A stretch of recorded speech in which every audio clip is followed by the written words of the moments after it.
नमस्कार ज्योतिष प्रेमियों, आप सभी का स्वागत आपके अपने YouTube चैनल एस्ट्रो कुंडली में। हम आपके लिए एक कार्यक्रम लेकर आए हैं जिसके अंतर्गत हम आपको निःशुल्क ज्योतिषीय समाधान उपलब्ध करवा रहे हैं। इसके लिए आपको करना क्या होता है, आप अपने WhatsApp से अपना time of birth, date of birth और बर्थ प्लेस लिखकर हमारे WhatsApp पर भेजते हैं। कुछ समय के बाद में आपको एक कोड दिया जाएगा। उस कोड का प्रयोग जब भी हम वीडियो बनाएंगे YouTube पर, उसमें आपका फलादेश लेकर आएंगे, वहाँ पर आपके नाम के संबोधन की जगह पर प्रयोग होगा। ऐसा हम इसलिए करते हैं ताकि आपकी गोपनीयता की सुरक्षा हो सके, आपकी गोपनीयता बनी रहे, क्योंकि कोई भी कभी कभार कोई व्यक्ति अपने जीवन से कभी अहम प्रश्नों को, अपने गंभीर प्रश्नों को पूछता है। सामाजिक मान मर्यादाओं को ध्यान रखने हेतु ऐसी व्यवस्था की गई है। मित्रों, यदि आप नए जुड़ रहे हैं तो आप इस YouTube चैनल को सब्सक्राइब करिए, अपने मित्रों में शेयर करिए और लाइक करना ना भूलें। यदि आपको यह वीडियो पसंद आता है, नहीं पसंद आता है तो डिसलाइक करें। कमेंट सेक्शन में जाएं, वहां पर अपनी राय रखें, चाहे वो राय सकारात्मक हो नकारात्मक हो, हमारे लिए सराहनीय कार्य रहेगा। आइए शुरू करते हैं और लेते हैं आज की पहली कुंडली। इस कुंडली का कोड 166 है। इन्होंने कर्नाटक से संपर्क किया है हमारे पास। इनका जन्म जनवरी 1987 में होता है, 9:35 पर प्रातःकाल में। इनका मकर लग्न है, राशि मेष राशि है। जानना चाहते हैं कि यह कौन सा रत्न पहने ताकि इनके जीवन में भाग्योदय हो या भाग्य इनका मजबूत हो सके। कुंडली काफ़ी अच्छी है। एकादश भाव में सूर्य बुध की युति आदित्य योग बना रही है, बुधादित्य योग बना रही है। इसे इनको प्रसिद्धि मिलेगी क्योंकि धन भाव में बन रहा है, इसलिए धन के मामले में ये बहुत अच्छा है। वहीं पर शनि शुक्र का योग भी धन योग कहलाता है, लक्ष्मी योग कहलाता है। इनकी दशम भाव में बना हुआ है कुंडली में, तो धन के मामले में ये कुंडली काफ़ी अच्छी है। हालांकि द्वितीय भाव में अंगारक योग बनने के कारण ये पैसे का संचय नहीं कर पाते हैं, कलेक्शन नहीं कर पाते हैं, बैंक बैलेंस में समस्या आ जाती है। वहीं पर इनकी वाणी में दोष उत्पन्न हो जाता है, कभी कभार कहना कुछ और चाहते हैं, कहते कुछ और हैं और इनके बने बनाए काम बिगड़ जाते हैं।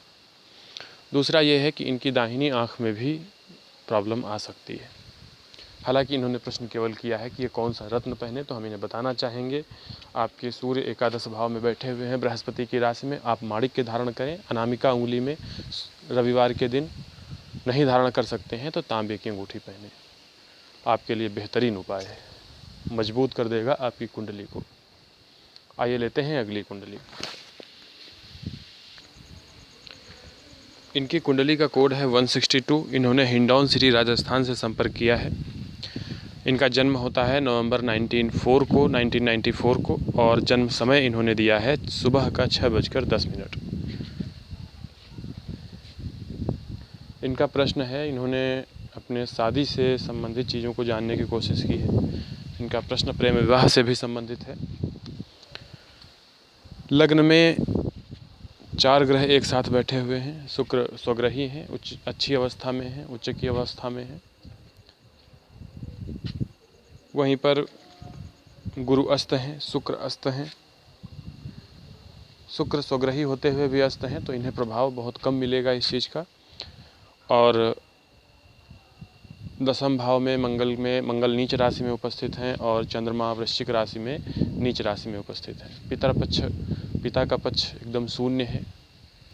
पिता से संबंध अच्छे नहीं होंगे या पिता से कोई सहयोग नहीं मिलेगा। इन्होंने विवाह को लेकर प्रश्न किया है। बड़ी ऊहापोह की स्थिति है, असमंजस की स्थिति बनी रहेगी। वैवाहिक जीवन में कई बार उतार चढ़ाव आएंगे। ऐसा लगेगा कि रिश्ते टूट जाएंगे, रिश्ते ख़त्म हो जाएंगे। मानसिक द्वंद्व की स्थिति रहेगी। वैवाहिक जीवन अच्छा नहीं है। प्रेम विवाह करना चाहते हैं। सप्तम भाव में केतु की स्थिति है। जान पहचान में विवाह होगा। अगर करना चाहें विवाह, अगर प्रेम विवाह करेंगे, मैं ये कहना चाहता हूँ कि इनका प्रेम विवाह के योग हैं, क्योंकि पितृपक्ष एकदम कमज़ोर है। वो मुझे रोक नहीं पाएगा, इस चीज़ को मना नहीं कर पाएगा। और ये माँ पिता की अपनी अनुमति तो प्राप्त होनी नहीं है, लेकिन ये विवाह करने में सक्षम हो जाएंगे। हालांकि अगर बचना चाहें, अगर अपने आप को रोक पाएँ तो इस चीज़ से अपने आप को बचाने की कोशिश करें। पंचम भाव आपका अच्छा है, अगर पढ़ाई लिखाई से संबंधित चीज़ों पर ध्यान देंगे तो आपको मजबूती मिलेगी, आपका जीवन अच्छा हो जाएगा पहले की अपेक्षा। कई चीज़ें हैं, कुंडली जन्मांक अगर एक तरीके से बात करें तो ये पीड़ित कहेंगे इसको। 2 ग्रह नीच के होना, एक ग्रह का और बृहस्पति का अस्त होना, शुक्र का वक्री और अस्त होना, ये अच्छे लक्षण नहीं होते हैं। इसलिए कोई बहुत बड़ा जोखिम लेने से अपने लाइफ में बचें। चीज़ों को करने से पहले अपने बड़े बुजुर्गों से सलाह लें। रेमेडी के लिए आप मेडिटेशन करें, योग करें, मन को मजबूत बनाएं, यही हमारी सलाह है। लेते हैं अगली कुंडली। इनका कोड 157 है और इनका जन्म होता है जुलाई 1984 को, और इन्होंने जो टाइम दिया है वो 7:25 सायंकाल का दिया है। बलिया उत्तर प्रदेश से बिलोंग करते हैं। प्रश्न इनका है कि ये बिजनेस और रत्न पहनने की बात कर रहे हैं, क्या बिजनेस रहेगा। इनकी कुंडली मकर लग्न की है। चंद्रमा इनकी वृश्चिक राशि में उपस्थित है। चंद्रमा का वृश्चिक राशि में होना चंद्र की नीच अवस्था होती है। एकादश भाव में बैठे हुए हैं, धन से संबंधित प्रॉब्लम आ जाएगी। पैसा कमाना इनके लिए मुश्किल होगा। वहीं पर दसम भाव में योग बना है, चांडाल योग बन रहा है।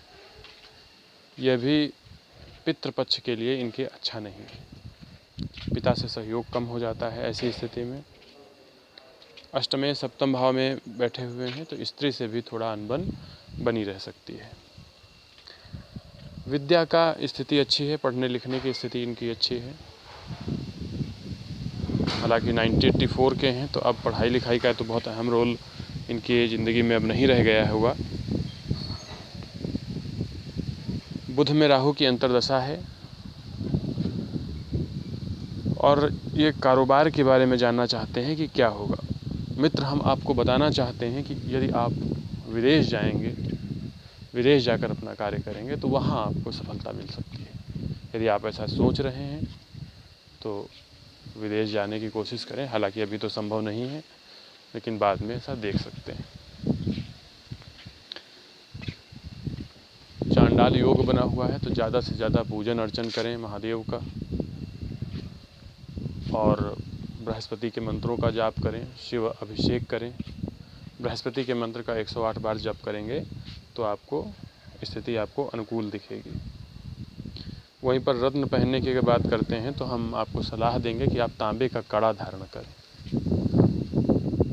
तांबे के पात्र में पानी पिएं, महादेव की आराधना करें।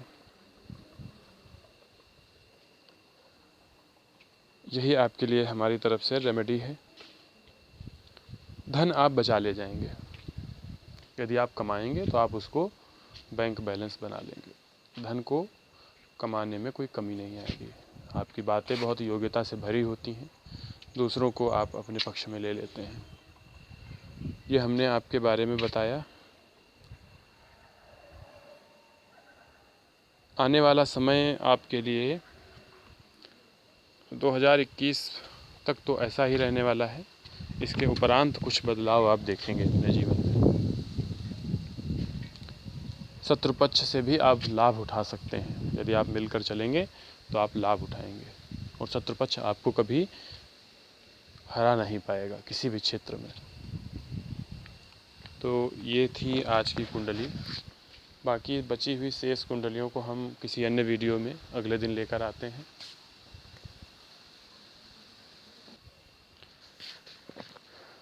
तो मित्रों, यदि वीडियो पसंद आया हो तो आप लाइक करें, अपने मित्रों में शेयर करना ना भूलें।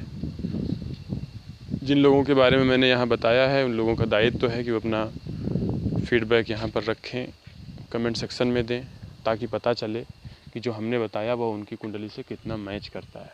आप उन चीज़ों को स्पष्ट तरीके से कमेंट सेक्शन में रखिए। ज्योतिष विज्ञान संभावनाओं का विज्ञान होता है।